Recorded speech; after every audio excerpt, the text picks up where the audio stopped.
Hello hi नमस्कार जय जगन्नाथ सांग माने मु आपण मानकर गोटे छोटिया प्रवर्तक भगवान को मुख निश्रुत वाणी को आपण मानक पाखे पहुँचापी मोर गोटे छोट प्रयास। प्रत्येक मनुष्य बंचापी किसी न किसी कर्म करें हुए तो से कर्म धर्म संबंधी कर्म होता है किंबा पाप संबंधी कर्म होता है। से कर्म भल होता है कि खराब होता है मनुष्य निज कर्म माध्यम भगवान को निकटता रहा चेष्टा करे। चलतु बंधुगण आज आम जाना कहीं गोटे मनुष्य भल कर्म करी तलक जाए आउ कहीं गोटे मनुष्य खराब कर्म करी समस्त प्रशंसनीय पात्र होता है।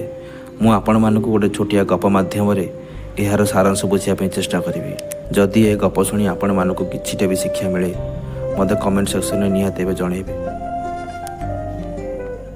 गोटे गाँव में दुई जन सांग रोते पिला बेलू दुई जन बहुत भल सांग थिले किंतु जेतेबेले बड़ हेले सेमानक बंधुता दूरे दूरे गला कारण विपद बलर बंधु को ही प्रकृत बंधु बोली कहुए। जेहेतु विपद बेले गोटे सांग आउ गोटे सांग को साहाय्य करनी साहाय्य न पाई सांगटी केमिति से सांगर बंधुता करिवो।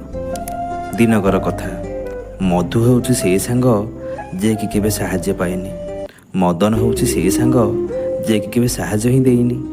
दुई जन जाक सबुबेले बाबा आश्रम को जाती। मधु सबुबेले खाली हाथ में जाए एवं मदन ता हाथ में बहुत किछि बाबा पे आनिक आसे।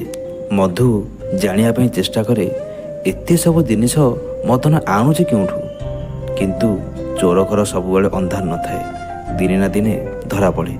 मधु जानिया को पाइला मदन चोरी करे खराब काम करे खराब काम करी पैसा रोजगार करे।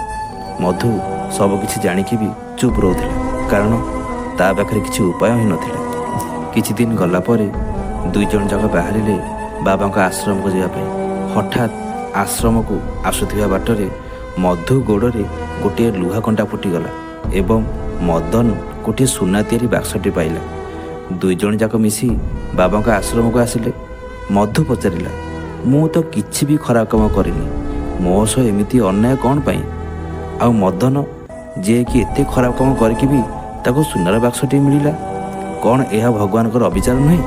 आश्रम रे थिबा बाबा कहले आज होची से दिन मधु तू आज मरिबार थिला किंतु तो भल कर्म पाई तो गोड़े साधारण लुहा कंटाटे फुटीगला। आ मदन आज होची से दिन तू कौन गोटे जगार राजा हबार थिला किंतु तो खराब कर्म पाई तू साधारण सुनार बाक्सटी ही पाइलु। जहाँ आम भाग्य अच्छी से घटव सत किंतु आम भल कर्म फल हेबाकू जाउथिबा खराब दिन गुड़ाक भी भल हो पार। जदि ये गप माध्यम आपको किसी शिक्षा मिली कमेंट सेक्शन में जनइबे। जय जगन्नाथ।